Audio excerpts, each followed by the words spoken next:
Hop in the red, then I bought it, it's Liddy again. Fly out a bit from the traffic and Liddy.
Hop in the red, then I bought it, it's Liddy again. Fly out a bit from the traffic and Liddy.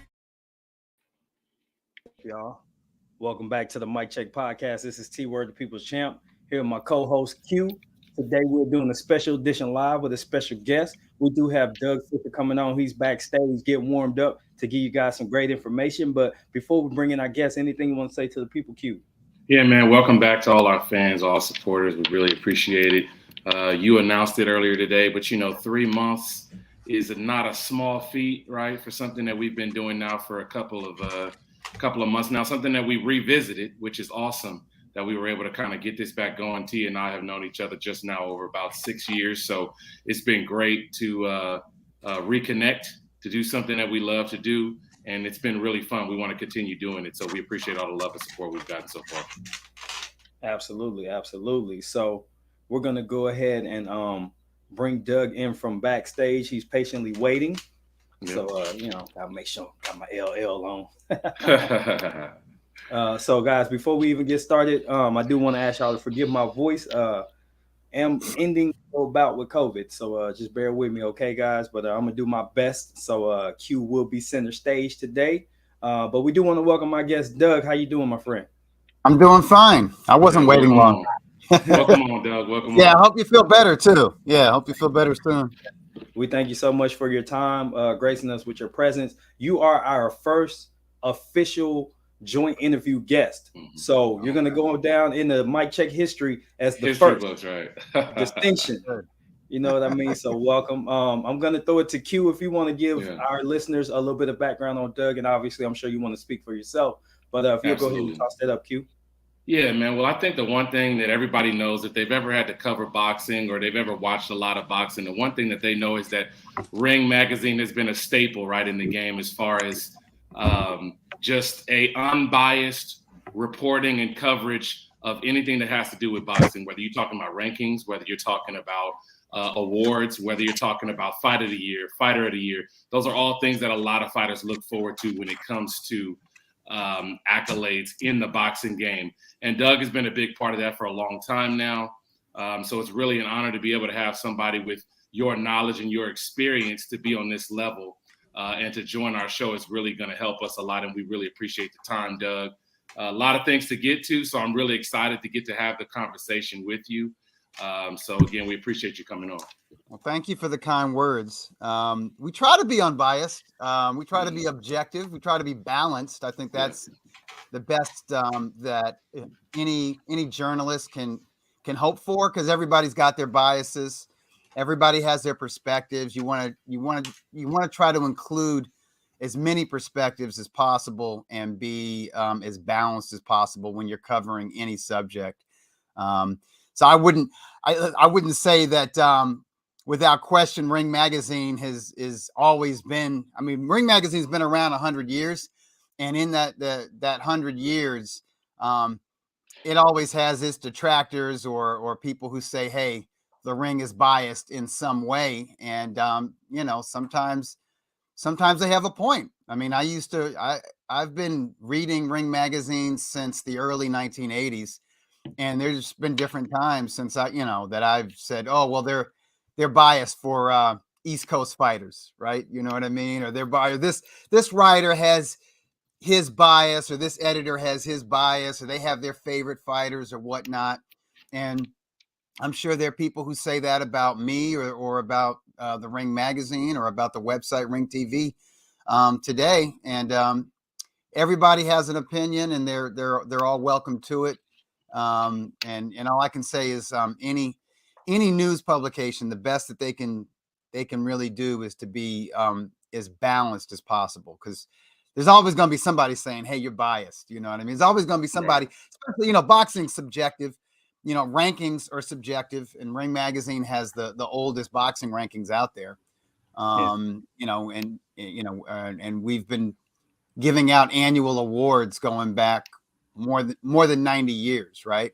The first Fighter of the Year award was awarded in 1928. So the publication's been doing this, but I'm sure in 1928 somebody was saying, no, there was a better Fighter of the Year than Gene Tunney or whatever. You know what I mean? There's always. I used to look at the rankings myself, and I would take a ballpoint pen and circle certain things I agreed with and crossed out stuff that I disagreed with and what have you. So that was part of the fun too. And I would read columnists that, years or decades later, I would have the honor of working with the House of Boxing and maxboxing.com, like Michael Katz. And Katz used to drive me crazy. I didn't agree with anything that he wrote. I didn't agree. I would say probably half of it I disagreed with. I always thought that he backed the wrong fighter, when it came to, his predictions or whatever. And I didn't know. I didn't see eye to eye with Katz, but I thought he was a brilliant columnist. And I loved to read him, in part because he stoked those passions. He would piss me off or get under my skin or whatever, or attack a fighter that I thought was the greatest, like Sugar Ray Leonard or whatever. That was part of the fun, though, Absolutely. And obviously, one of the things that, we see a lot in boxing, regardless of publication, is that a lot of times, you get these networks that put together, their top ranking lists, pound for pound lists, their weight division rankings. And obviously, it's very clear to see in a lot of these broadcasters, right, that they're leaning towards their guys naturally. They're going to highlight the fighters that they have under contract. And one of the great things that I've loved about Ring magazine and about Ring ratings is that there's none of that. They're kind of the one consistent source that I use when it comes to someone that doesn't have a strong tie into one network or another. And you can see that clearly in the ranking system that we have displayed when you talk about the number of guys, not only from various countries, from various networks, from various promoters. And it's always something that I use more than anyone else's ranking system.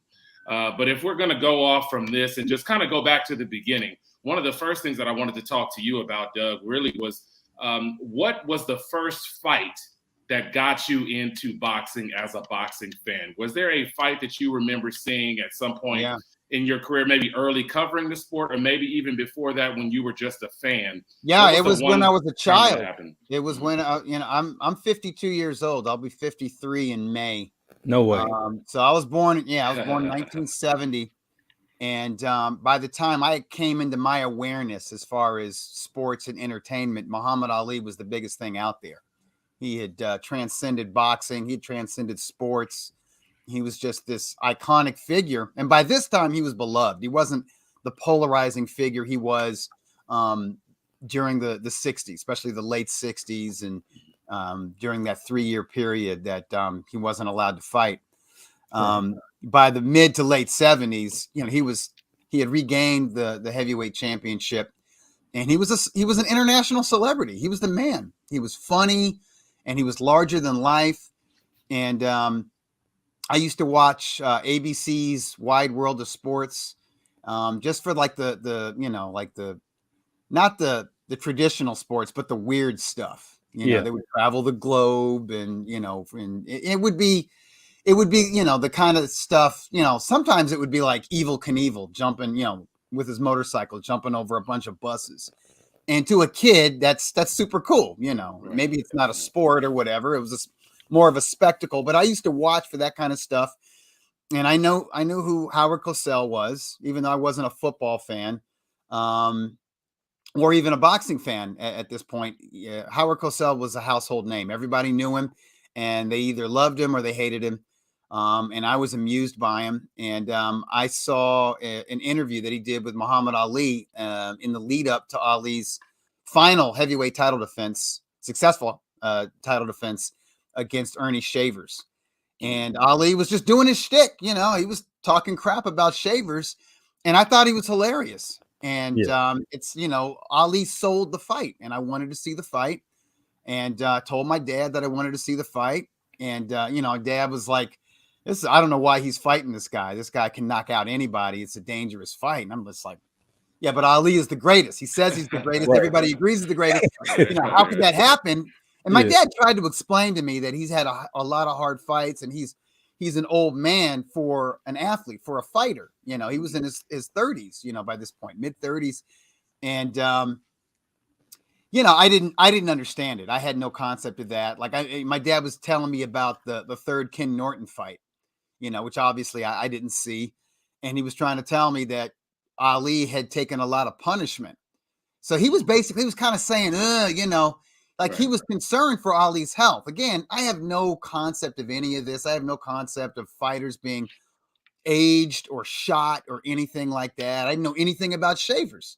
That was my first time hearing about Shavers. But then in the days leading up to this fight, maybe weeks leading up to this fight, I would listen in to my father's conversations with his friends, because my dad was a big sports fan, and they talked about all sports and all. And there was a dude who was like at one time he was a semi-professional baseball player, a minor league ball player, right? So everybody listened to him. He was actually an athlete, at least at one time, right? Right. And he was a big boxing fan. So from him, I would hear him talk about guys like Roberto Duran, or the stars from the 1976 Olympic Games, like Sugar Ray Leonard, right? He would be talking about them. All I knew about was Ali, and he was saying, like, yeah, Shavers can knock out anybody. Like, it's a dangerous fight. Ali has the skills to beat him, but 15 rounds is a long time to be in the ring. Remember, I'm just listening to the adults speak, my father and his friends, and I'm just thinking about it. I'm like, I'm trying to put the matchup, and I don't even have like a really good idea of how Ali fights. I have images in my head of the young Ali, because, he was already in like history books. He was in encyclopedias. I could have written a report on Ali if I wanted to, right? Right. Just based on what he did during the 1960s. And in fact, it was almost like they were two different people, because I remember looking in an encyclopedia, and there was a picture of young Cassius Clay landing a jab to Sonny Liston's face during their first fight in Miami. And I didn't know anything about Liston. I didn't know that Liston was the favorite and Ali was the underdog. Ali looked amazing. And Liston looked like an old man, in this photo, and he's getting hit, and he's cut under one of his eyes, and it's a black and white photo, and it's a trickle of blood. But to my young eyes, it looked like he was crying. And I remember looking at this black and white photo and thinking, like, what an asshole, what a sadistic person this Cassius Clay was, who would become Muhammad Ali, and it's strange. I remember seeing that maybe a couple of years, this is like in grade school, maybe a couple of years before I see this interview with Ali, the 70s version, the mid 70s version of Ali and Howard Cosell. And so I had to watch that fight, and I watched it live. This is like 1977. I'm 7 years old. And, it's 15 rounds is a long time for a kid to pay attention. So I didn't quite pay attention to the whole thing. My dad was watching the whole thing. I'm coming in and out of the room or whatever. But me and my father had bet. I think we bet like $1 who was going to win. And I said, definitely Ali. He's the greatest. I got a comic book with him fighting Superman. He's got to be something special. And who's Ernie Shavers? And my dad said, no, Shavers is going to catch him late, which didn't happen. And so, I won the bet. Right. I was right. My dad was wrong. Ali was my guy from that point on. But, he was Ali. Ali, like I said, he was bigger than boxing. Like, I wasn't really a boxing fan. I would be an Ali fan until he retired. And really the first fighter who introduced me to boxing that I really got behind as a fan was Sugar Ray Leonard. Okay. T, you want to talk about just for a little bit, man? What was the first fight that really got you into boxing, and what kind of sparked your interest in the sport in general? So unfortunately, I'm up there too. I'm not much younger than you, but so I'm 44. So I remember Wide World of Sports, and you took me back with that when you said there's so much diversity that happened, right? And I was just talking about this recently, but I won't go there. I will go here. So I saw a lot of boxing on network TV, fortunately. And you have to remember in the 80s, which is when, I'm single digits, Sugar Ray Leonard was the man. This isn't Olympic Leonard. This is world champion, the fast hands and prime and of his career. Mm-hmm. Yeah, you call it the prime. Yeah. And it's it's fascinating because he was also marketed properly. So I can't tell you which fight was the first, but I can tell you who was my first favorite fighter. And I knew who Sugar Ray Leonard was before I knew who Pernell Whitaker was. So he was my favorite until I discovered Pernell. But that being said, seeing him on TV was the biggest thing for me. He was in every magazine. He was the face of boxing in my life. So, and they fought in New Orleans when I was a kid too. So that was the rematch. Are you from New Orleans? Mm-hmm, I'm from New Orleans. I got family. So in New Orleans. Yeah. All the memorabilia is there. You know what I'm saying? Like, even if you don't get to go to the fight, the memorabilia is there. Everything, the buzz is there. So that was the rematch with Roberto Duran, the infamous No Mas fight. No Mas fight. Man, that fight made me feel so good. And I didn't see those fights live, but the first fight broke my heart. Yeah. Because I was I didn't think anybody could beat Sugar Ray Leonard. And again, that minor league baseball player told us, man, I remember this, man. He and my dad, they're tossing a ball out. This is on a college campus. My childhood, my parents were grad students at Ohio State University. So we're on campus at the graduate student housing. And there's this patch of grass like right in front of our house. And my dad would toss this ball back and forth with this dude. And the dude's saying, like, Sugar Ray looks like he's great, but Duran is great. And I know nothing about Duran, but I had this picture of who he was based on what the adults were talking about. And they were just saying he was ferocious. And then I wouldn't see the fight. I'd saw the fight like on a tape delay whenever they played it, because I think the fight live was like closed circuit. And then a week, this is how they would do it. Then like maybe a week or two later, you'd watch it on ABC or whatever. And the way they did it, at least ABC, the way they did it is they were showing the fight, but they had Duran and Leonard in studio commenting after every few rounds of the fight. So it was great programming. And I'm watching, it's still heartbroken. I'm watching this. And then I'm looking at Duran, and I didn't understand that fighters would go up and wait, especially guys who like to party like Duran. And I'm looking at him, and he's already got like a fat neck. Mm-hmm. I've never seen a dude with the earring. He was doing the earring thing. Yeah. And I'm like, what? Who is this dude, man? And he looked uncomfortable, like he didn't want to be there. And Leonard, very well spoken, very thoughtful, and everything he said, very careful with his words and all.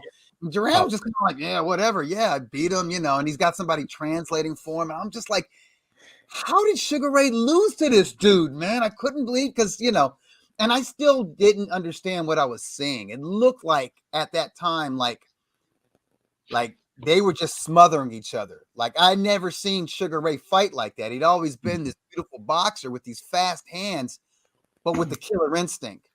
And when he got a guy hurt, to me, he was like Bruce Lee. He was like this, small, slender, svelte, explosively athletic, like martial artist, like the way he would go on the attack. And he was spellbinding.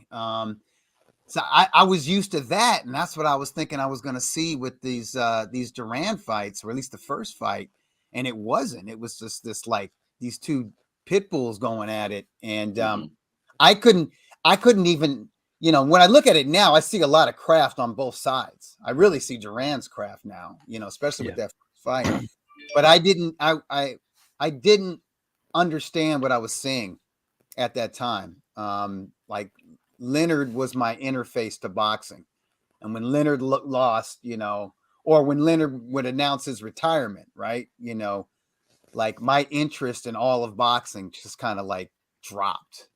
You know, it was like that until like the late 80s when he came back. He kind of brought me back into it. And then by that time, I had heard about all these other fighters. And through Leonard, I'd learned about fighters like Duran and Thomas Hearns. And then, you know, of course, Marvin Hagler.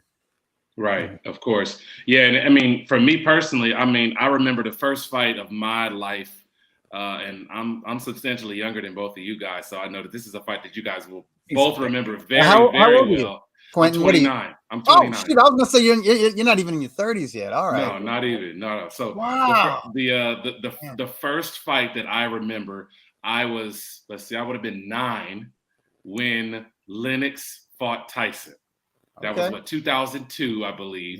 Yep. And that was the very first fight that I remember being a big deal amongst all of my dad's friends. Sure. They all put some money together. They had it over at one of my dad's friend's house. And of course I wanted to come, right? Because I'm my father's only son. So I wanted to go because I've been hearing about it for 2 or 3 weeks. They talking, you know, every time they get together, oh, when we going to get the Tyson fight? You know, is he going to win? Is he going to be able to come back? And I remember the one thing my dad said was that Lennox is too big. That was the one thing that I remember thinking going into that fight. You know, we went over to one of my dad's friend's house and watched it. And that was really my first introduction into boxing. Now, I didn't really follow boxing a lot after that point. I played college basketball, played high school basketball. So that was my main focus probably for the next 10 years of my life. But after college was when I really started getting into boxing as a full-time boxing fan. And I can remember the one fight in college that kind of sparked my interest at that point was when Floyd fought Victor Ortiz. When Floyd fought Victor Ortiz, that was the first fight that I actually, 2000. Oh, no, maybe 2011. 2011. That was my first year in college. So that was the year that me and my friends, this was the first time I put any finances into boxing at all. Me and my roommates, we all split a pay-per-view to watch that fight, and that's really what got me into boxing. But yeah, while we got some comments here in the chats, we'll go ahead and get to this. Denise Lily has a question for you, Doug. She says she's interested to know how did the Ring magazine belt come around, and if you want to expound on how that first began. Great question. You know. It's a great question. The Ring belt, the first title was awarded in the first year of Ring Magazine's publication, 1922. Mm-hmm. So, 101 years ago. And it was awarded to the recognized heavyweight champion of the world, who was Jack Dempsey. And the founder and editor-in-chief of Ring Magazine, Nat Fleischer, wanted to award the real champions a belt recognized by the magazine, which he was going to call the Bible of Boxing. He kind of lifted that a little bit from the Sporting News. They'd been around for a while, and they were the Bible of baseball. So he's like, well, we're going to be the Bible of boxing.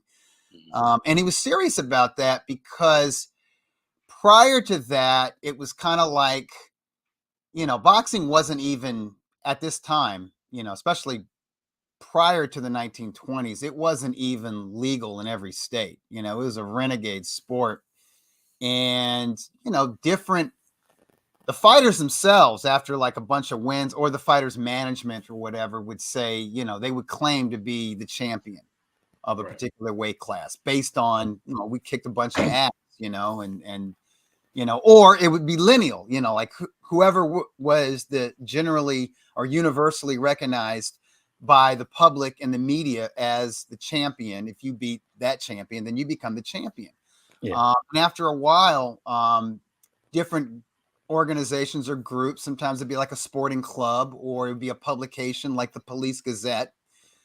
They began to craft these championship belts to recognize the champions.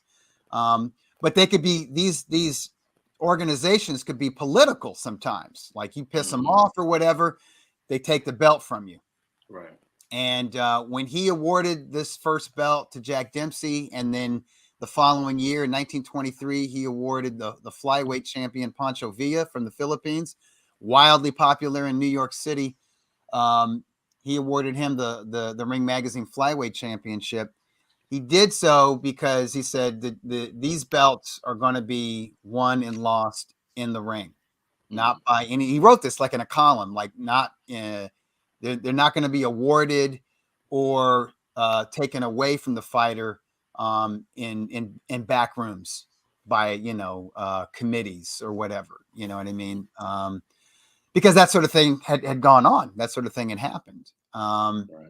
And he didn't trust. I guess he didn't trust whoever the publisher of the Police Gazette. They were probably rivals or something like that. And he didn't trust the promoters either, because sometimes the promoters would just make a belt, and I'm putting on this fight. Whoever wins is going to get this belt or whatever.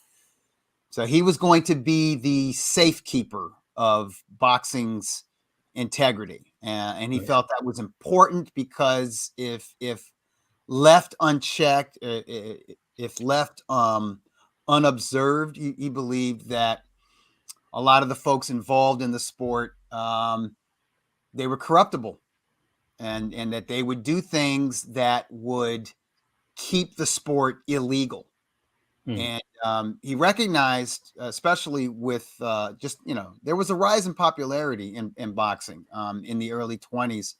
And most of it was due to Jack Dempsey. He was wildly popular. He was as transcendent in the 1920s as Muhammad Ali was as a heavyweight champion in the 1970s. He wasn't just like a boxer or an athlete. He was a superstar. Right. And he was doing crazy money. And back then, the money just came from butts in the seats.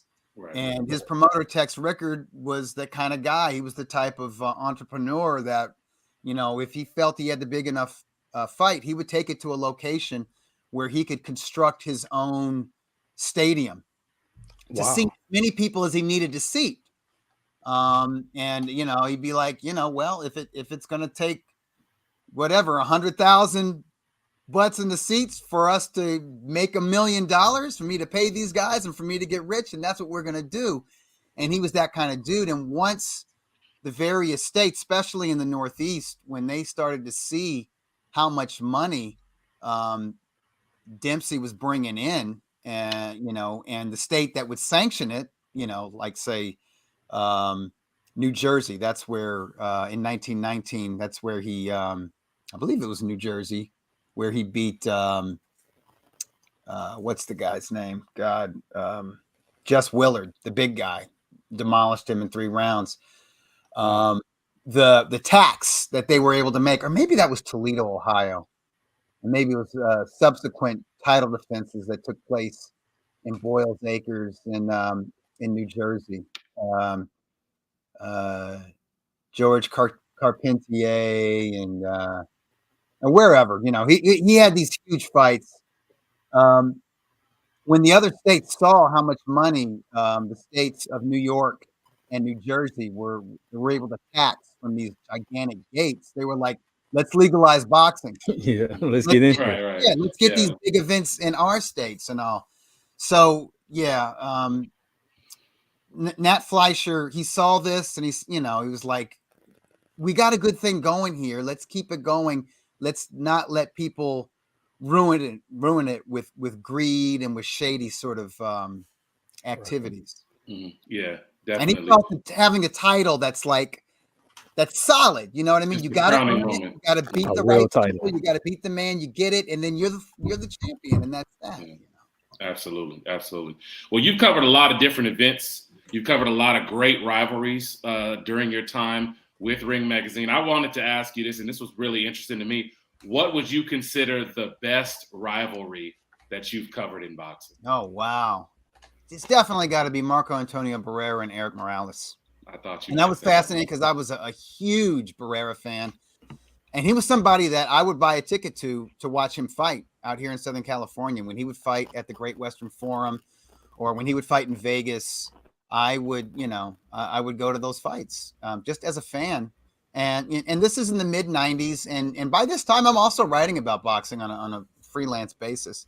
Right. So I knew who he was. And, Tijuana is just a 2-hour drive south from here. So I was obviously aware of Eric Morales coming up, and I was a big fan of both, but I was a Barrera guy. You were either a Barrera guy or Morales guy.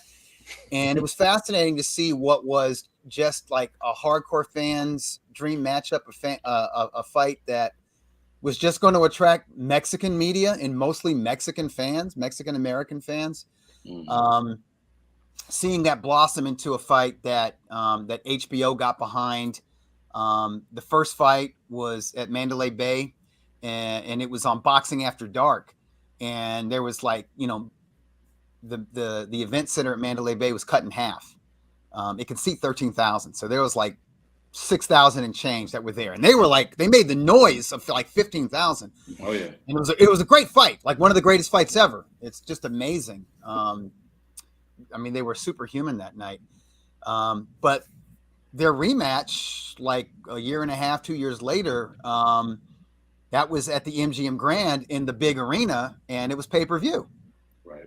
As was their rubber match, and it was, they just grew in stature, and it's fascinating to see that, especially when you're covering them when you're the only American, with the notepad, writing, or, with the recorder or whatever, talking to Barrera or Morales. And then, fast forward, 3-4 years, and it's like general sports reporters, from the newspapers are interviewing these guys and anticipating their fights. And so these guys were real special to me because they reminded me of Sugar Ray Leonard and Tommy Hearns and Duran and Hagler, and that they fought each other, and then they had other fights outside of their own rivalries, right? Mm-hmm. You know what I mean? It's like you can't just define Ray Leonard by his fight with Hagler or his two fights with Tommy Hearns. He also fought Duran, and he fought Benitez, and and same thing with Tommy Hearns. He fought Cuevas, and he knocked out Duran, and went up in weight classes and all. And Hagler was king of the middleweight mountain, just knocking in anybody who tried to challenge him for that undisputed middleweight title. But there, so like Barrera, he's got great fights with Kennedy McKinney. You know what I mean? And he had those 2 fights with Junior Jones, and Eric Morales beat Junior Jones, and also fought Wayne McCullough, and just so many good fighters, man. The fact that they fought these other guys and made for great fights, and then had their own trilogy, it just made them really special. And it was just great to watch, like, that fan appreciation. Just watch those crowds get bigger and bigger. You know what I mean? Yeah, absolutely. Yeah, and all 3 fights were awesome. I mean, here's what I remember: the rubber match, right? It was like Thanksgiving weekend in Vegas, hosted by the MGM Grand, and it's like everybody on press row. It's like you got, by this time, it's 2004, so the internet has got some legs, and so you got some .com guys like me and Steve Kim and some others, but it's still like the old guard. It's still the newspaper, the hard-boiled, sports beat guys, guys who were boxing writers, but they covered other sports and all, and they were hard to please, and they were generally down on boxing and other fighters. And a lot of them would often ignore like the lighter weight classes or whatever, but they were there for this rubber match between Morales and Barrera. And I remember midway through, or no, maybe like the last 15 seconds of the final round, they all begin to get up at press row, stand up, which is finally at the end of the fight, right? And applaud, yeah, and right. Yeah. But everybody was doing it, you know what I mean? Everybody was like, we've been treated to something special here, like not just once, but 3 times. And these guys are millionaires now, and they're long in the tooth, and they're a little bit battle worn. They're not in their prime weight classes. They're fighting up at junior lightweight now. They're a little bit slower, you know what I'm saying? And they still gave us 100%. Right. They still gave us everything, you know. Now that's boxing. Yeah, and they can both hold their heads up. Yeah. And it was awesome because Morales was still sour on Barrera. You know, he lost the fight and he was pissed, and Barrera tried to come over and give him a hug, and he like threw his water bottle at him or something like that and cursed him out and spammed him. I love it. And because it was legit, like it was a genuine real rivalry. match. It wasn't like for PR purposes. Yeah, right. Yeah. Well, League of Legacies has a question also here. He says, he or she, I'm not sure who, says, since you started, have you ever experienced anything that you originally shrugged off, but has become more valuable over time as time has passed, and why? Talking about just the way that you've had to cover the sport. Is there anything that used to be maybe, that you didn't really see as valuable, but now it's been more valuable? Yeah, man. The gyms used to be more open. Okay. And I witnessed this sort of happen, began in the late 90s, and during the course of the 2000s, the concept of really like getting away for a camp, and Oscar was the first big star that had a house built in Big Bear. Yeah. Mm-hmm. Yeah. And that's where he would train. And Big Bear's a bitch getting up to, man. It's a long drive. I grew up 15 minutes from there, and it takes you an hour to get there. It's like 10 miles up the highway. Yeah, and it takes you an hour to get there. Some people have like altitude sickness, so you get dizzy and nauseous. And it's kind of like this winding route to get up there. So it kind of keeps people out, you know? Yeah. And then, so he did it. And then Fernando Vargas, of course, had to do it because he had a big old hard on for the Golden Boy. And Sugar Shane Mosley went up there. And then they started building gyms up there. And then people would go for camp.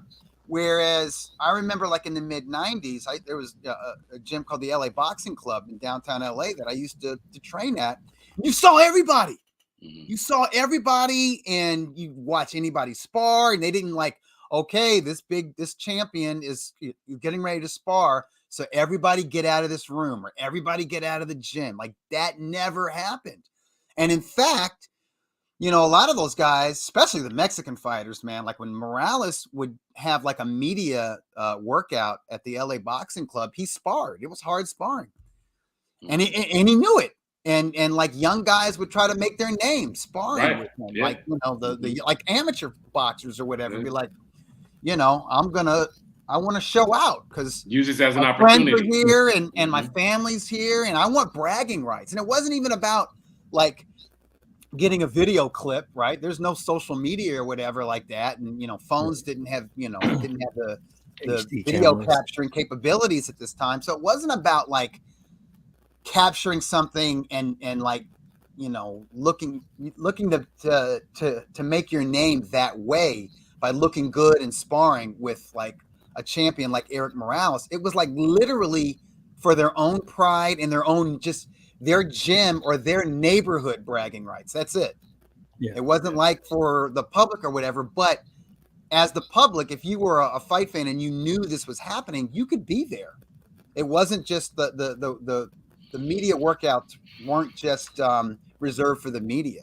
It was for the public. They wanted people to see it and to get excited and just sort of grassroots word of mouth talk about the upcoming fight, right?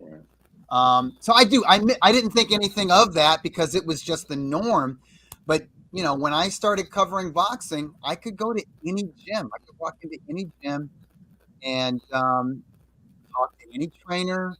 And sit in any sparring session, and it was and I noticed like by the 2010s, by the start of the 2010s, that was done. It was like you could count on one hand the world class, the elite level fighters that would have an open camp or would allow a member of the media to sit in their sparring sessions. The last guy I can think of was the middleweight champion from Argentina, Sergio Martinez. Who would train in Oxnard. Okay. I could drop in unannounced. He liked me. He would let me in. And I got treated to like and I never knew who was going to show up either. And sometimes he wouldn't know. Like one day I went there and I can't remember who he was getting. He was getting ready for a title defense on HBO. He was fighting a guy I think a Ukrainian boxer, undefeated Ukrainian boxer, big amateur background, who was based out of Germany. I think his name was Sergey Zinzaruk. And he was fighting him on HBO in Connecticut or whatever. So he was like 2 weeks out from the fight, but he's still sparring. And Austin Trout happened to walk in, and he had just come from Mexico, where he had beaten one of Canelo Alvarez's brothers for like the regular WBA title. And he was feeling great. You know, he walks in, he's like, I mean, literally like a matter of days. It was like the weekend, like the previous weekend, he had won a title in Mexico. And now he's in LA and he's looking for sparring, and he's a southpaw and a technician, just like the Zinzaruk guy is. So he spars with Martinez. I'm there, you know, and I'm taking note, and no one's like, "Hey, Doug, you got to go," or "Doug, don't write about it," or "Don't take pictures," or what. Like nobody even says that. You know, and this is probably, I mean, you have to go to BoxRec and see when Martinez fought Zinzaruk. Maybe it was 2011 or 2012 or something like that. But I remember, like, by that time I was like, this is special. But in the 90s and at least the early 2000s, it was nothing. I didn't think anything of it. I didn't value it. Now, man, it's a big deal for that kind of access, you know. There's definitely Go ahead. I'm sorry, T. Go ahead. I was gonna get this question and then we could transition. That's definitely something that at the time you just don't realize how valuable that access is. And with the way it is now, you would think we have so much access through digital, but it's limited because people still want to close things off. We have a question from King Kunta for Doug. What is your pick for Fulton? In a way, he's probably gonna save that for the mag, I'm sure. But I'm talking about, I don't have a strong favorite in that matchup, man. I'm just so happy that they've made the fight. I'll get really excited when they officially announce it. When I see a fight poster and postings and the press conference, I want to see them together. Man, so much credit for Inoue in his first fight at junior featherweight, his fourth weight class. He takes on the number one guy. So much credit for Stephen Fulton, who's going to travel to Japan to fight their superstar. That too. And also, not just that, not just going into the lion's den, not just going on foreign territory, which I don't think fighters do enough these days, but he's fighting a physical threat. Even though this guy's coming up in weight, this dude's dangerous. This dude's going to hit him harder than other guys. Now, we don't know if Inoue's power is going to carry up to 122. If he's going to hit the same at 122 as he did at 115 and 118, that remains to be seen. But we do know he's got incredible technique and timing. He knows how to punch, and he's got speed. He's an athlete, and he's got championship experience, and he was a tremendous amateur as well. So it's a dangerous fight. It's like physically a dangerous fight, you know. Absolutely. I mean, really for both guys. So hats off to both champions. They're truly elite fighters. They're behaving like elite boxers are supposed to behave. You're supposed to seek out like the toughest challenge. Like you have to protect that status of being elite. You can't just have a nice little run there and then just rest on your laurels, you know. Right. And so they're behaving like true competitors. I got to give the edge to the monster. I give the edge to Inoue. Fulton's going to be a handful because he's a busy boxer. He's versatile. He can switch stances. He can stick and move. He's naturally bigger. But I do think the monster is going to feel good. I don't know if his power is going to be the same, but I know he's going to feel better, stronger. Hydrated. Now, will he be as quick? Will he be as nimble and agile? Will his reflexes be as sharp? We have seen like some elite boxers, there is a threshold. Like we see that with Canelo Alvarez. Like he's on point at 160 and 168, but both of his fights at 175, not the same a guy. little chunky, slower. Yeah, a little bit slower off the trigger, you know. And that's real important at the highest level. Like Canelo got away with it against an aging, past prime Sergey Kovalev, but against a prime, master boxer like Bivol, it cost him. And we'll see if it costs Inoue. But I just think Inoue being at home, and I know this for a fact, Inoue has been he's been thinking about Fulton because For his sure. people and the Japanese media for the past 2 years, they've asked me, what does he have to do to be number one pound for pound by the Ring magazine? And, he was there briefly, but it's real tough right now between Inoue and Alexander Usyk and Terrence Crawford. Like, they're interchangeable. Like, each guy Makes sense. after a big win, they could overtake that top spot. So they say, well, what would Inoue have to do? Who would he have to beat to firmly take that number one spot? And I always say Fulton. If you beat Fulton, nobody can say nothing. You know what I mean? At least that's what I think. I can't speak for the Ring Ratings panel, but in my eye, if Inoue can beat Stephen Fulton, if he can topple a guy that talented in his fourth weight class, he's got to be number one. He's got to, for me, he would be number one. But that's a big ask. That's a big challenge for Inoue. It really is. It's going to be a really good fight. Second part of that. Go ahead. I'm sorry. Go ahead. You were going to comment on Inoue first, and then we'll get to the second part of his question. Okay. Yeah, absolutely. I was just going to say, I think the two things that kind of stick out to me, Doug, and T and I have talked about this fight before on previous shows. The fact that the fight is happening in Japan is what really leans it to me into Inoue's favor. And the reason that I say that is not necessarily because I don't think that Fulton will get a fair shake, but I think he goes into that fight being the pure boxer, being the guy who probably is going to be relying on a fair shake from the judges more so than Inoue will. Right. And I think that that's going to cause him to have to be a little bit more aggressive than he may feel he needs to be in order to be successful. And with that aggression, as everybody knows who's ever followed boxing, that leaves more openings. And so that's the reason that I've leaned into an Inoue fight. But if I can, just for a second, I wanted to go back to something that you mentioned earlier about rivalries and the best rivalry you've ever seen or that you've covered. Why do you think, or is there a potential great rivalry that you see in today's boxing game? And if not, why do you think that you haven't been able to see one just yet? What do you think? Well, we don't see them because guys wait too long before these days when they reach that world championship level, when they get that pound for pound status, or probably even more important to them, when they get that status as one of the pillars for one of the major promotional companies and the promotional company's broadcast partner. That's how it is these days. The top promoters are allied with a platform, right? Matchroom and Golden Boy with the Zone, Top Rank with ESPN, PBC with Showtime, and sometimes with Fox.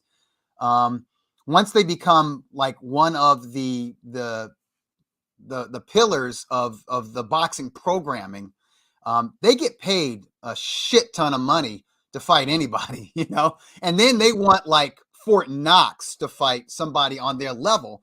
And we've seen that with Terrence Crawford and Errol Spence. And, had those guys fought, whatever, like 3-4 years ago, they could have had a rivalry. Like, instead of us talking about or pontificating about, when they're going to fight or taking sides and blaming, placing blame on one side or the other as to why the fight hasn't happened yet, we could be talking about a rubber match. Like that matchup had like rivalry written all over it. You know what I mean? Right. So we're not seeing that because guys are just waiting. They're waiting until their 30s until they roll the marinating, dice, right? Yeah. Whereas like in previous generations, you had guys rolling the dice, like number one, getting to an elite status in their early 20s, as Sugar Ray Leonard did, as Tommy Hearns did, as Oscar De La Hoya did, right? And then rolling the dice when they're in their 20s against fighters on their level who are still in their 20s, right? So, Oscar had his rivals like Ike Corte and Felix Trinidad, right? And that's when he got to welterweight, and he still had a lot of, he took on top guys as a lightweight and a junior welterweight. But potential for a rivalry, you know what? I think Caleb Plant and David Benavidez, I think they could have fought when they both had world titles a couple years ago. I don't know why they could they be on didn't. a second fight right now. I don't know why they had to milk those titles. Like, no one needed to see Caleb Plant defend his IBF title against Mike Lee. No. That was a waste of time. That was just picking on Mike Lee. Did he deserve to get humiliated? The Subway guy. Nah. No, I mean, it was just, and Caleb didn't grow from that experience. He has tougher sparring partners, man. Yeah. So, we didn't need to see that, but whatever. That's one of my criticisms of the PBC is that they kind of milk things. It's like, let's get it on. Let's let these guys fight. Give these guys a reason to train. You give a guy like Benavidez a reason to train, I guarantee you he will not miss weight. You know what I mean? Right. Benavidez would not have missed weight to fight somebody like Caleb Plant. He knows he got to be on point, right? So, but they're still young enough to where they can, they're like Caleb's 29 or 30. 29 or 30. But whatever. He's not still young. He's by today's standards. And and Benavidez must be like 27 now, right? Or something like 26? That. He should be 26. He started young. Yeah. Because he won a WBC title at 22. Yeah. So very young. That was maybe 3 or 4 years ago. So I think yeah. So he's got so they're young enough though to where, and they hate each other. They don't like each other. That's a real grudge match, which I like. I appreciate that. Yeah. And they seem to have like a nice clash of styles as well as personality. And as long as the fight is competitive and entertaining, they can run it back. Yep. And if there's, if the loser of the first fight wins the rematch, well, then you got a rubber match. And at that point, that's a rivalry, man. Absolutely. So that has the potential. The potential's still out there. They just, we just need these guys. And it's not always on the fighter either. It's, it's the promoters and it's these network. It's really the networks, you know what I mean? Yeah. That really complicates these fights from happening. But, fingers crossed, Gervonta Davis, Ryan Garcia gets across the finish line. And that has the potential for being a rivalry because these guys are in their 20s and these guys have fan bases as well. These guys have big fan bases. They're both guys are bona fide attractions, so they can build. They can build on the first fight. And man, everybody can get paid. There's no reason to be, to be hesitant to make these fights, man. There's enough money out there with these type of matchups where everybody can get paid. And if the fighters engage in a trilogy or something like that, or at least 2 fights, they're going to attract fans to the sport.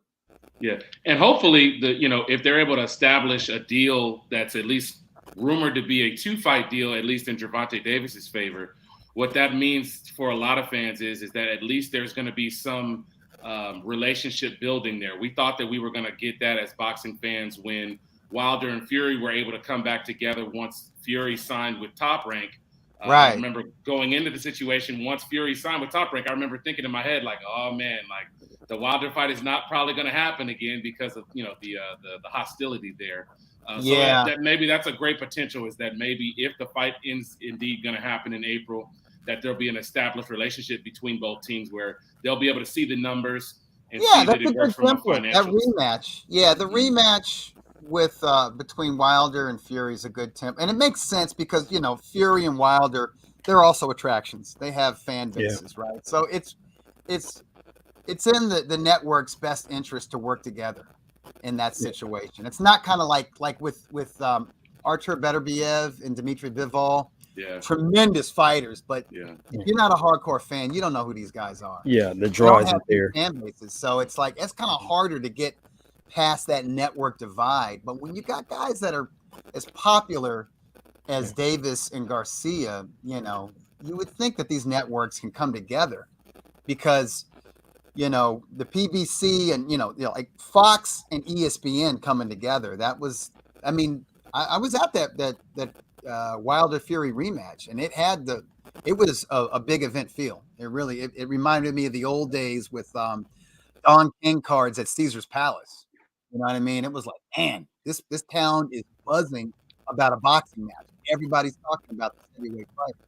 Yeah. Right, absolutely. And then King Kunta did have a secondary question listed here. He's also wanted to get your thoughts, Doug, on who be an underrated boxer that you feel Ring Magazine has covered, or you feel like they need more coverage moving forward. What are some of the underrated boxers if you didn't want to just pick one?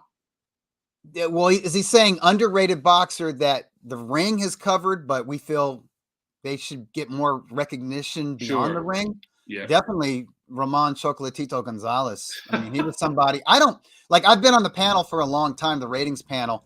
Yeah. But before I was editor in chief, I used to argue with the editor in chief at that time, and a guy that the owners of Ring Magazine, Golden Boy Promotions, had appointed as the ratings chairman.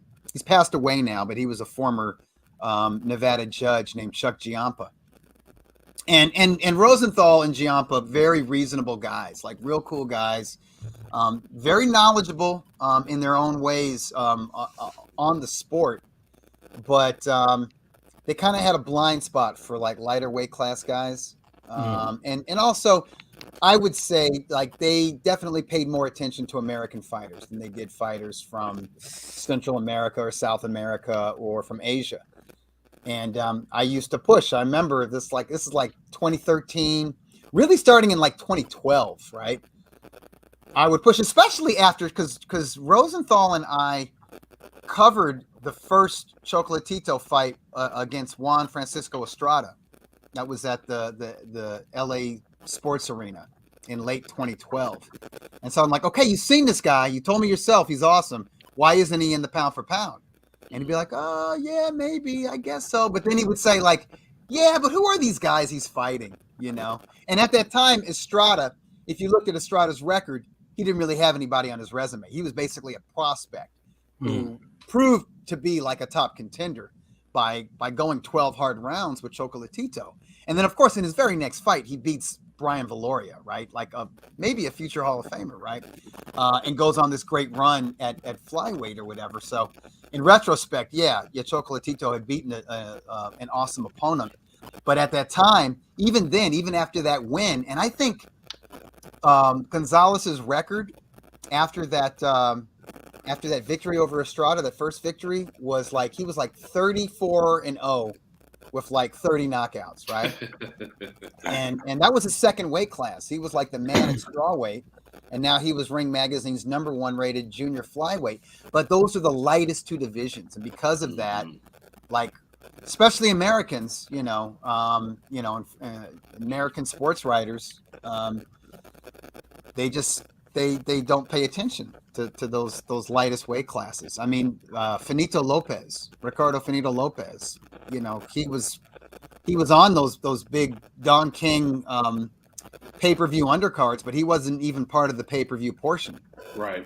You'd have to get to the arena like around 4:30, 5 o'clock to catch Finito. Otherwise you missed him. And if you missed him, you missed something really special. But he was he was awesome. He was undefeated. Right. He was unbeatable, really, but he was a 105-pounder, so he got overlooked. And the same thing happened with Chocolatito, really, until he was at his third weight class, flyweight, and he was lucky to forge a relationship with Tom Loeffler, who was promoting Gennady Golovkin at the time, and Loeffler, and this was ingenious. Loeffler packaged Chocolatito with Triple G, the middleweight champion, during Triple G's rise in the sport. So Chocolatito late in his career got that HBO exposure, and so people know who he is now. Sure. And then he had this sort of second genesis after those back-to-back losses to Sor Rungvisai. Definitely a Hall of Famer, but for many years I thought he was somebody who was underrated and overlooked in boxing. Sure. You mentioned a lot about the ranking systems, and we've shown them periodically throughout the show today. What do you think has been the hardest part, or one of the hardest elements to ranking boxers, whether it's your pound for pound rankings or your divisional rankings that you guys have encountered at Ring Magazine? Has there been a difference of opinion about what makes a pound for pound boxer? Has there been any difficult conversations about how we should rank people when it comes to in a specific weight class? Yeah. One of the main things the challenge of pound for pound is everybody's got a different idea of Yeah. what's pound for pound. For some people, pound for pound is being like the most dominant guy in boxing, and they have prime Roy Jones Jr. or Floyd Mayweather Jr. in their minds, and like that's their ideal of number one pound for pound. You got to be untouchable. You seldom lose a round, let alone a fight. If you've lost a fight, then you're not on that level. You know what I mean? Mm-hmm. So those guys would not, they wouldn't see Canelo Alvarez, who had a loss to Mayweather, and had struggled in some fights, got some decisions that could have gone the other way, like his win over Erislandy Lara, or that draw with Triple G, even the rematch with Triple G. A lot of folks thought that Triple G won the rematch. So for those guys on the panel, they're like, no, Canelo can't be number one. For those guys, they're looking at somebody like Terrence Crawford or Inoue. You know what I mean? If you struggled, then no. And then other folks, it's like, no. It's just your quality of opposition and proving it over, a number of fights or proving it over a number of weight classes. Yeah. And so they're like that. And others, it's like they kind of like have their own sort of like point system with accomplishments. So they're like, well, if you unify titles, you know what I mean? That means something. If you're undisputed, you got to be in the pound for pound, and I get all of that. And I've got kind of like a combination of all of that.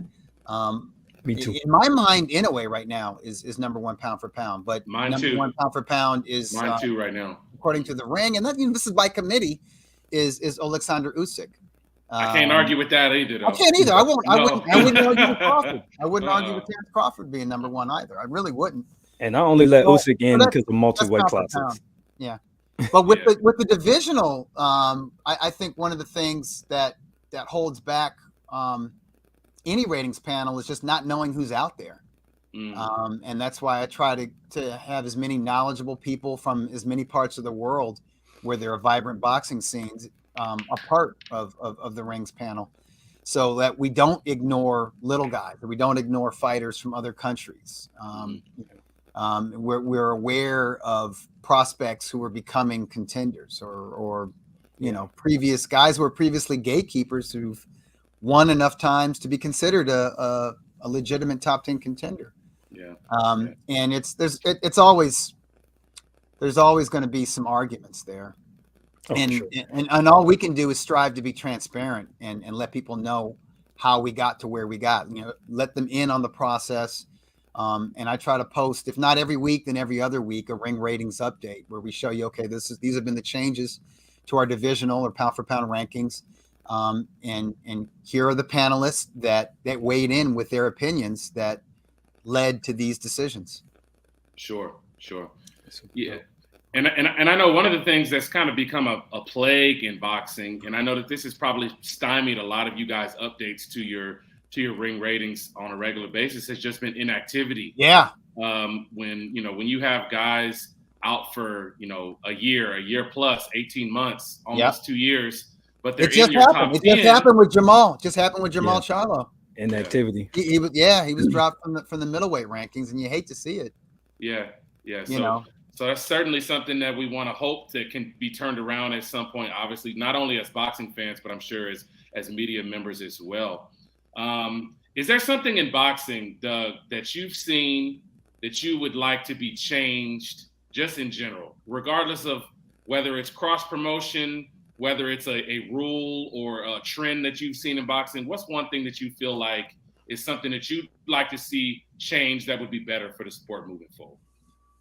Well, I would like to see contracts in boxing change to allow for more cross promotions, co-promotions, or crossing promotional lines when a fighter reaches a certain stage. Now, I understand promoters invest a lot in these boxers, written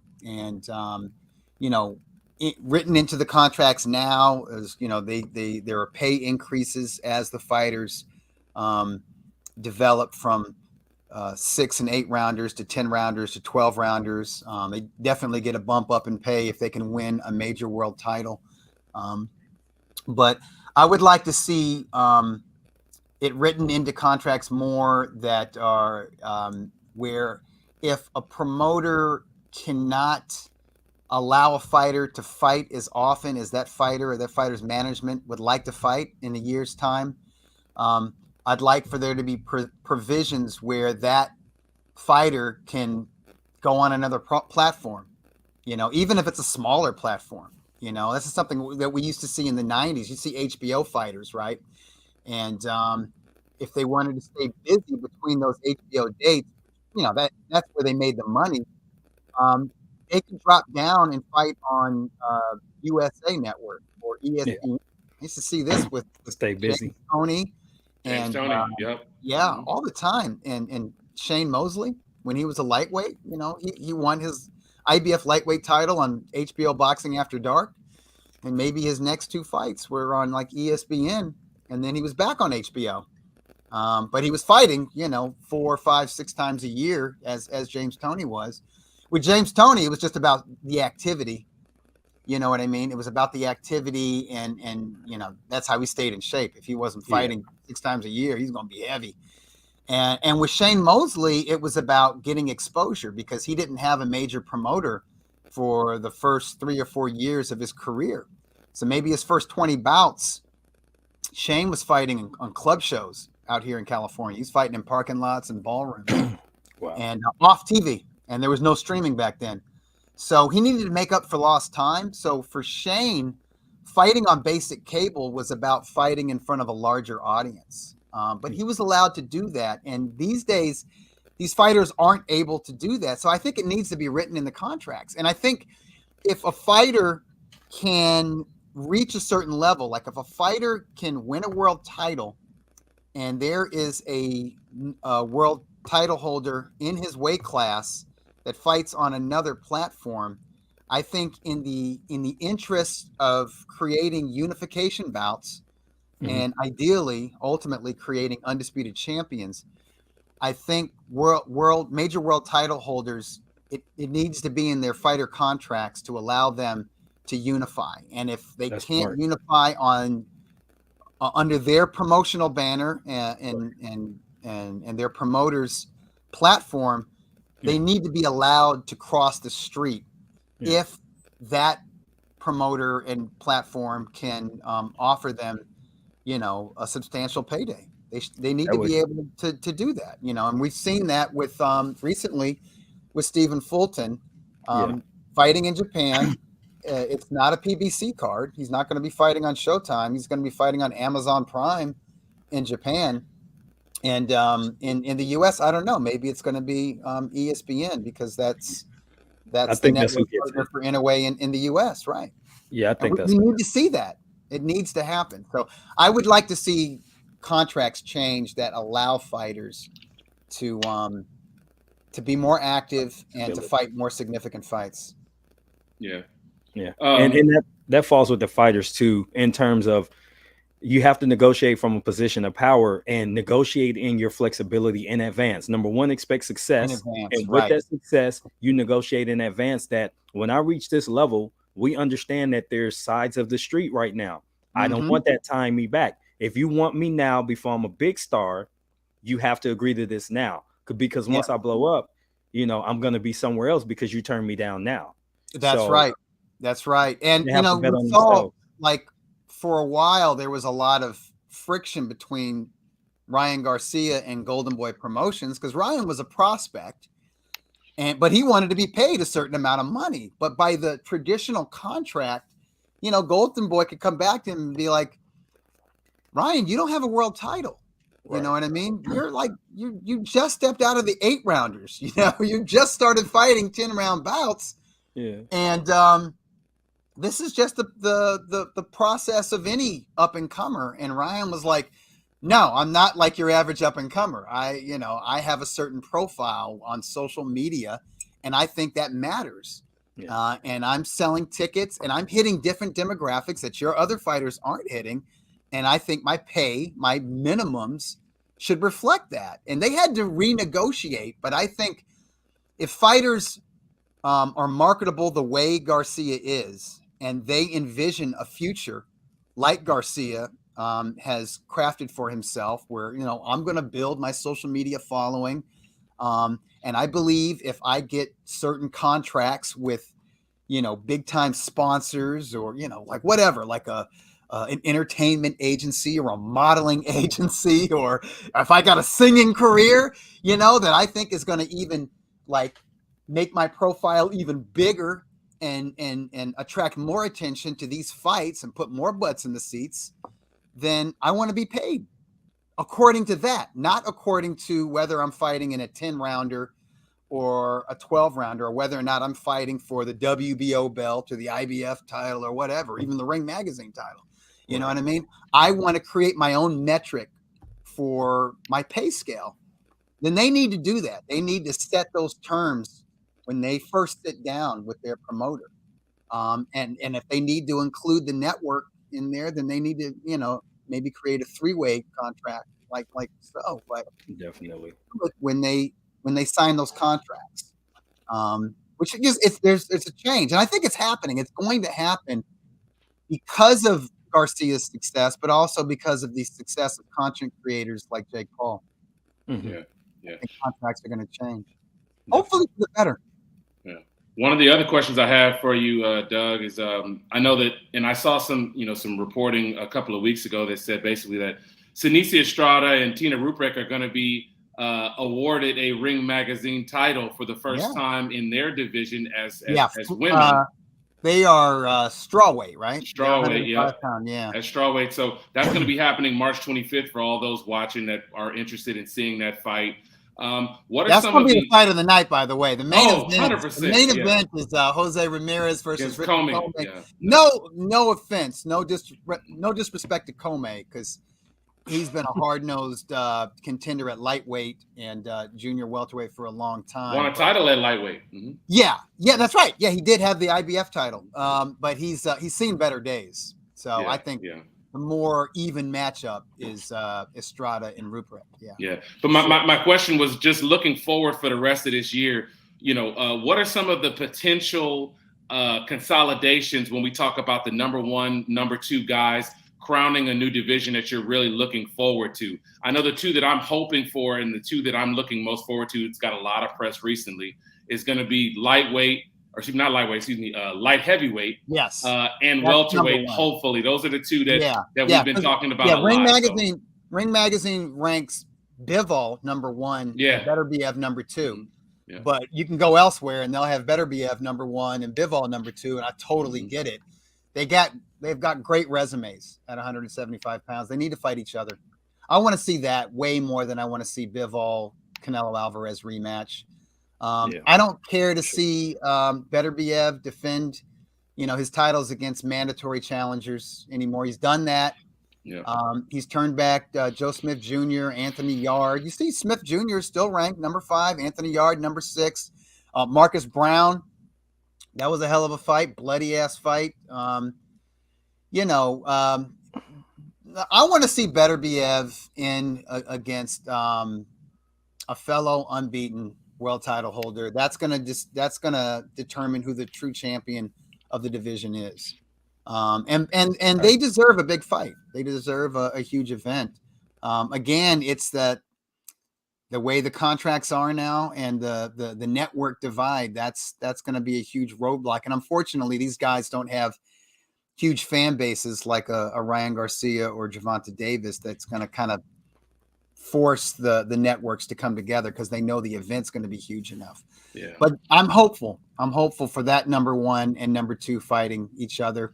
I love the lighter weight classes. So down at flyweight, our number 1 contender is an Englishman named Sonny Edwards. Sonny Edwards, yep. Mm-hmm. He's out there on Twitter. He's a he's a talker for sure. On social media. He's a talker. But you know what? Mm-hmm. He'll fight anybody in the ring. And I used to think he was kind of like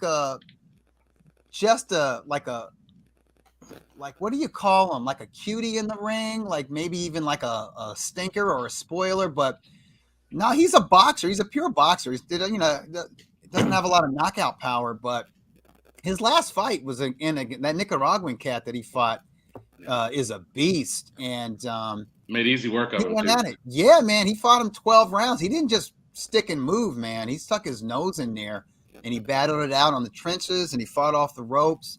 But he could be an entertaining fighter, and there's a lot of talent at 112 pounds. Bam Rodriguez stepped up to 115 last year and won a world title and defended it against, the veteran former champion Sri Saketsor Rungvisai.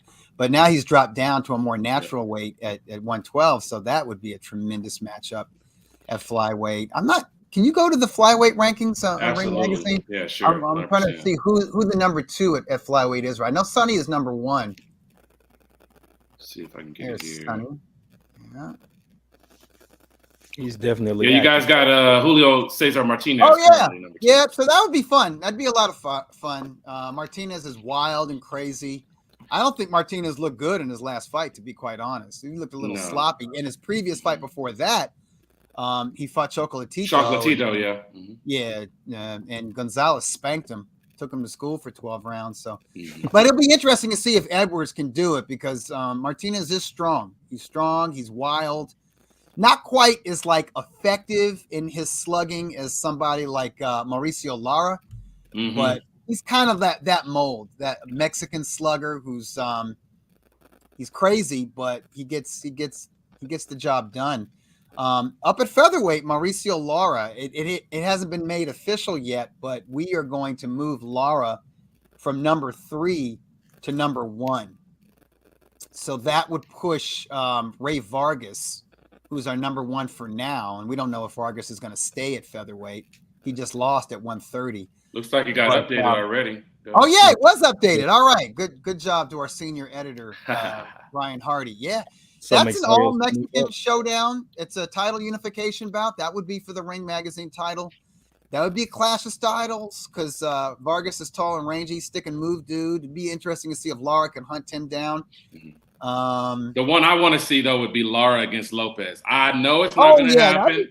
I know it's not going to happen because I know that Top Rank is already talking about doing a Mick Conlan fight, which, in my opinion, I think they want Mick to get that belt because I think they think he's a little bit more marketable, especially in the U.S. market compared to Lara. Not Lara, but compared to Lopez. But man, if Lara and Lopez could have a fight, man, I mean, my goodness, you're talking about you can't go wrong. Style. Yeah, you can't. There's a lot of good matchups at featherweight. There's a British round robin that could happen just between Wood and Warrington and Conlan. But yeah, I think you're right. I think Top Rank's going to get Conlan that IBF belt, and I do think Conlan can outbox Lopez, but easier said than done. And scroll down, we got Robeisy Ramirez. He's going to be. I think he's fighting for the vacant WBO title. He'll move up in the rankings if he can beat Isaac Dogboe, and I think he will. There's Robeisy, the Cuban, the Olympic champion. That'll be a fun fight. Isn't that like that's in April 1st, or it's coming up? It's coming up. Yeah. It ain't next month. It's in April. So I'm looking forward to Robeisy Dogboe for the vacant WBO title at 126 pounds. So there's some good fights that can happen, and just within Top Rank, between Lopez and Conlan and Ramirez. But I'd like to see these promoters get together and get these titles unified. Sure, really would. Sure. And T, did you have anything? Any other questions that you wanted to add in, man? One other question that I wanted to get to Doug, but I wanted to give you a chance to kind of to put some things in if you needed to. Yeah, this one right here. Hold on. Let me unblock Doug's face here, but this question comes from Boxing Gyms. I thought it was a good question, so I put one of mine on back burner. Why? Okay, so there's been little to no innovation on the part of promoters networks in dealing with illegal streaming and overall health of pay-per-view. So, kind of getting your opinion on why you think they really haven't found a way to combat that. I think they have. I mean, they're trying, but it's like drug testing. Once they add. They get better drug testing, which costs money, and they add different substances. They ban different substances that weren't banned previously. I mean, at one time, half the stuff that is illegal now, it wasn't legal in boxing because they just didn't test for it. So the sport's been slow to evolve on that, but the problem is that once they start testing for these things, they find different ways of getting around it, of blocking it or whatnot. Ooh, I'm getting low on my my laptop. Let me see. Hold on 1 second. I'm just gonna. I don't want to cut out on you. No, you're good. You're No good. problem. No problem. Before. So T, man, I'll ask you this, man. What's your thoughts, man, on just looking forward to some of the best fighters fighting the best guys in each division? We've been talking about the Ring Magazine rankings and really just the top guys getting in the ring and how difficult it seems to be. What's another division that you're really looking forward to seeing some consolidation on, even if it doesn't necessarily end with the number one guy fighting the number two guy? Well, so 122 is something I've been paying. Actually, it's 3 divisions I'm looking to. It looks like they're going to unify and solidify, and you might get an undisputed in all 3. 122, 126, and 130. I think it can happen, but promotional issues might get in the way. But I think you're still going to get a bunch of good fights in that division. Sure. In 130, I think 126. You could get pretty close to an undisputed, and then you definitely can get it at 122, especially if Noya Inoue wins. You're definitely going to get a shot at undisputed. That if Stephen Fulton wins, we're probably not going to see it, and he's going to have to go to 26 in campaign. But those 3 divisions really have me excited because my fingers aren't crossed for welterweight, lightweight. The best aren't going to fight the best because it's a popularity contest, and you have an undisputed champion. So I'm not really paying attention because until the prospects come up and challenge for those belts, there's nothing to see besides popular guys fighting popular guys for money. Right. Yeah, I've given up on welterweight. I got my fingers crossed for heavyweight. I mean, we'll see if Fury versus Usyk. I'm picking an upset too, Doug. I'm gonna go ahead and say that now. I'm picking an upset. You going with Usyk? I'm taking Usyk. I think I am too. I'm taking Usyk as well. Yeah, I'm feeling him. It's definitely possible. Yeah, he's a special competitor. Yeah. But yeah, with like welterweight and some of these weight classes, I'm more interested in the up and comers, the young contenders. I'm glad that Virgil Ortiz is taking on Imantas Stanionis. I will be at that April fight. 29. I will be at that fight. Yeah, I think I'm going to come out for that fight. That's in Arlington, right? Arlington, Texas. Yep. Mm-hmm. Right down the road from us. Mm-hmm. And if the winner of that fight can fight Bud, then I'm interested in that. Oh, you know what I mean? Take my money now. You put Virgil and Bud in the ring. Take my money now. Yeah. That's but I as far as the top 2 fighting each other, I mean, they've had their time. That ship has sailed. I'm through talking about it.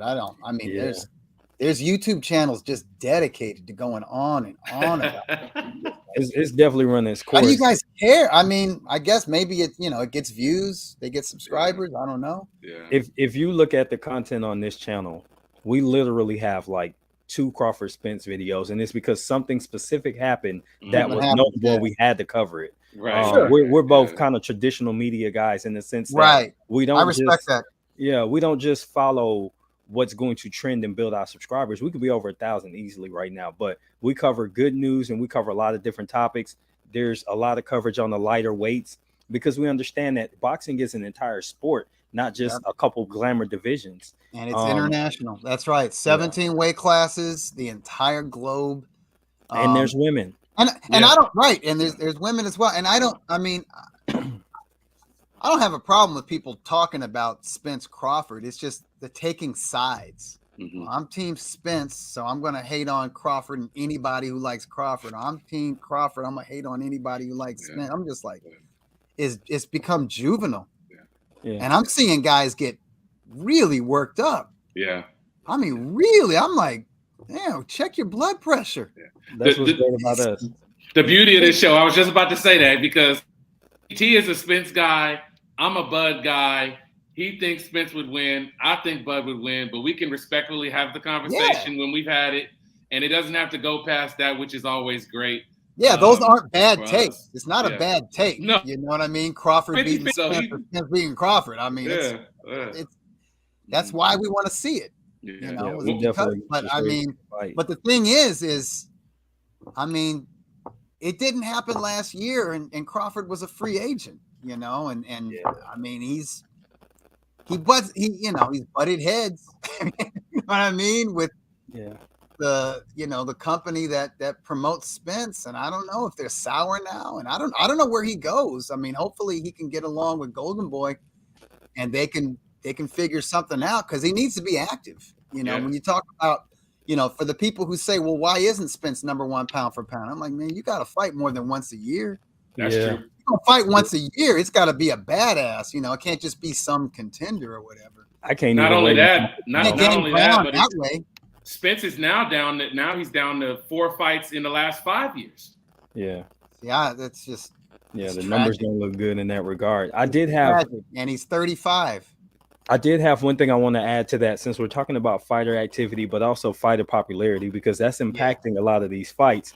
Yeah. Do you think that the introduction of YouTube in two aspects, the content creators consistently talking about boxing, and the fact that the networks have figured out we can put these typically untelevised items on YouTube instead, and kind of build a popularity of these fighters through that platform because it's free? So it kind of gives you that network feel, because anybody anywhere in the world can get on YouTube for the most part and watch those fighters before they become a big name. And then they can follow them to the pay-per-view portion of the card, or the subscription portion of the card if you're on ESPN Plus, whatever. But what do you think about that particular aspect, the content creators that are consistently talking about boxing, and then also that the networks are tapping into that as a resource? I think it's great for the networks to tap into it as a resource. And I think that's helped people follow up and comers that in the past you would just hear about them or read about them, but you didn't see them, and you didn't really know how good they were. You just had to take the word of boxing insiders or locals that had seen them. Like Tim Bradley was that way. And before Bradley, that's how Mosley was. Tim Bradley and Mosley were Southern California guys that they were developed on club shows. Literally, that's not an exaggeration. If you look at their first 15 to 20 fights, they were fighting in hotel ballrooms, sometimes parking lots. Occasionally they could make it on the undercard of like a bigger show that was local, in the greater LA area, but they weren't on the televised portion of it, So they were, but if they had come up in the 2010s, you would have seen them, and people would have gotten excited watching them, because they were explosive. They were fighting tough guys and beating them in impressive fashion. So it's a good thing in that way. With the content creators, it's good, but sometimes it can be toxic. That's my only thing. Is that and boxing has always been divided. It's always been kind of tribal. Going back to the 20s and 30s, fan bases were divided along ethnic lines or regions of a city. You know what I mean? Whatever, Bronx versus Brooklyn. You know what I mean? Italians versus, Jewish Americans or Irish Americans or whatever, and or African Americans then, and so far, and it still is. It's still, unfortunately, it's still it's tribal. Ethnically, it's tribal. It's tribal by nature, but it's it's like it's more, the toxicity is more visible and visceral with YouTube and social media. I've seen it's gotten nastier, which I don't like to see. I don't like to see fan bases push away potential fans, or casual fans. Boxing needs it. Boxing has been increasingly marginalized in recent years and recent decades, and I would love to see it get back to a place where somebody like with me, a kid who had no interest in any sort of sport, can see somebody like an Ali and get introduced to the sport, or see somebody like a Sugar Ray Leonard and follow his career and be introduced to the sport through that fighter, without having this backlash, without being aware. Because, as a kid, I wasn't aware of what the media was saying or what other fans really were saying about Ali or Leonard beyond like my own family, my father and my father's friends. You know what I mean? Yeah. So but it's different today. It's there definitely is a toxic side to it that I wish would, I don't know, chill out a little bit. So as a secondary point to that, I go back and forth about this, and I'd like to hear what you all think. So sometimes I think that other sports have a little bit of tribalism that actually works in its favors because it's passed down family to family. So it's really hard to develop that in boxing to some degree because a fighter's going to retire and his fans retire with him. Whereas football, Joe Montana can retire, but then the Steve Young fans come in or whatever. And the 49ers. You like that, Q? Yeah. Yeah, right. So, Yeah. No, you're right about that. But so boxing doesn't really have that unless you have a marriage between the fan and the promotional company or network. I'm an ESPN guy. I love seeing prospects, so I'm gonna go ESPN. But a little bit of tribalism can help build. It's just if it's unmanaged, I think that's the issue.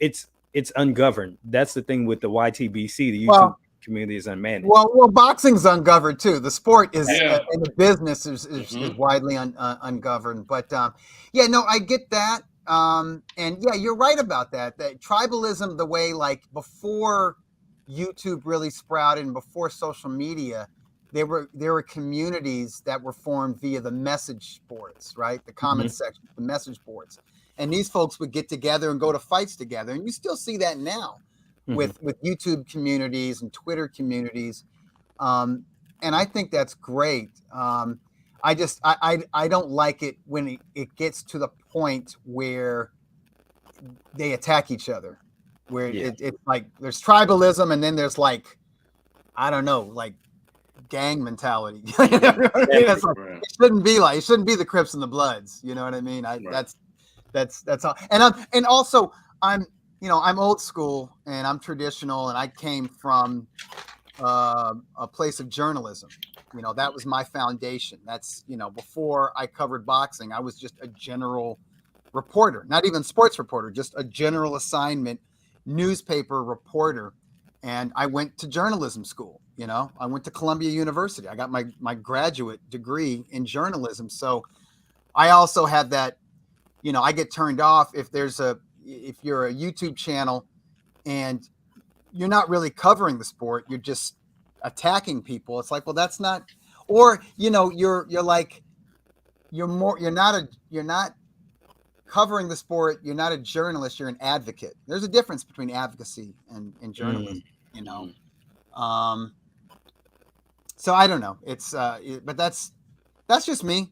I don't, I was happy to hear that the Boxing Writers Association of America was going to expand its membership to include content creators, people who the body of their work is on YouTube videos, and it's an evolution of the coverage. When I first started covering boxing, everybody on press row worked for a newspaper, and now when I'm on press row, I don't see as many laptops. I'm looking around and it's guys, it's content creators who are just waiting for the show to be over, and then they're going to run out and they're going to grab people to interview. Yeah. And so it's changed. It's just, that's the evolution of the sport, and hopefully it's for the better. Yeah. T, did you have one more question? I'm gonna have one more question after you finish. Oh, no, I don't have any more questions. Okay. That was it right there. Well, Doug, appreciate the time. The only other thing that we wanted to ask, and the fans are probably going to be wanting to know, is have you made a schedule of fights that you know for sure that you're going to be covering, that Ring Magazine is going to be at? If not, what's the next fight that you plan on attending? Well, I mean, so I do some broadcast stuff. So locally, I call the fights with Beto Duran with the Thompson boxing shows, and they go every month, mostly at the Doubletree Hotel in Ontario, California. But also Beto and I work together with Tom Loeffler's 360 Promotions. Okay. And they generally they're like quarterly, and they're at the Quiet Cannon in Montebello, California. Although I think they're going to be doing shows going forward at the Commerce Casino, which holds more people. And they're traveling. They're going to be traveling this year. The first traveling show will be March 16. Is that the day before or the day after St. Patrick's Day? Day before, I think the 17th. Yeah, you're right, 17th. Yeah, so the day before St. Patrick's Day in Boston, Okay. on the campus of Boston University, and in the main event is an Irish prospect named Callum Walsh, who's super talented, and I'm going to be at that show. And I can't remember the last time I've been in Boston. Yeah. It may have been it might be 30 years since I've been Very in Boston. few shows have been there. The only one I can think of is Demetrius Andrade's fight on DAZN a couple of years ago was in Boston. Yeah, no, very few big shows in there's Boston. fans out there. There's fans out there. So it should be a lot of fun. It's going to be really festive. The last time I was at a fight in Boston was in 1990 or maybe late 1989. Wow. I was an intern at the Boston Globe, and Mike McCallum was fighting Stevie Collins, an Irish, and it was a good fight. It was a real good middleweight title fight, man. So that was just me buying a ticket. I wasn't covering boxing at the time. So that's a long time ago, and it was a lot of fun. So I'm going to be there. And then that fight, that Virgil Ortiz, Imanta Stanionis welterweight clash, that's going to be a fucking fight. Yeah. Oh, yeah. That's April 29, Arlington, Texas. Yep. It's going to be at UT Arlington, on the campus of UT. It's actually the same place that Jose Ramirez beat Mo Hooker. Oh, okay. Yeah, That's I watched that one. Same venue. Yeah. Same venue. I watched that one, and I would have liked to be there live because that looked like a crazy atmosphere. So, obviously, if Garcia Davis is made, if Ryan versus Tank is made for April 15 in Vegas, I got to be there for that, man. That's gonna be that'll be something special. Yeah. Stay an extra day. Let's get lunch. I'll be there on the 16th. I had a vacation scheduled for the 16th through the 21st. So I'll get there on the 16th. I can stick around. I wish both of y'all luck with all that traffic. I hate catching early flights, man. I hate catching early flights, man. I'm not a morning person, so I'll definitely be definitely. Anybody, you guys see me at a fight, don't be a stranger. Don't feel bad if we've ever gotten into it on Twitter or comment sections or whatever, or if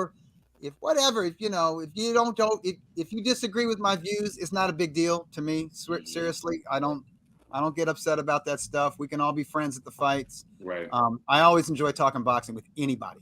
Absolutely. So don't be a stranger if you see me, especially you guys, Quentin. No Terrell, doubt. Definitely. Yeah. Well, we appreciate your time, Doug. We really appreciate you coming on, man. Great conversation. We look forward to everything you're doing with Ring Magazine. It's been awesome. Great. We will continue to support that and watch out for that. And we'll look forward to the next time we get to have you on, man. Appreciate the time. Thank you for having me on. Have me on again. All right. Sir. Absolutely. We'll do that. All right. Take care, guys. All right. Thanks. All right, folks. So that was Doug Fischer of RingTv.com, the Ring Magazine. Hopefully you all enjoyed today's interview. You got anything else for the people, Q, before we get up out of here, bro? No, man. We just appreciate all the support as always, man. 3 months strong. We're going to continue to build on this and make another month. We love the feedback and the interaction that we've gotten so far, but we'd love more. We always want to have more feedback, more topics to discuss, things that maybe we're overlooking. Please drop them in the comments. You can always follow us on Twitter, Facebook, Instagram, whatever you need. Get in touch with us so that we can try to make sure that we're bringing you guys the content that you want and the content that you guys enjoy watching. So we really appreciate it, and we'll see you guys next time. That's all I got. And in the meantime, y'all go ahead and enjoy this intro/outro, and we'll see y'all on the next one. Peace.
Hopping the red, then I bought it, it's Liddy again.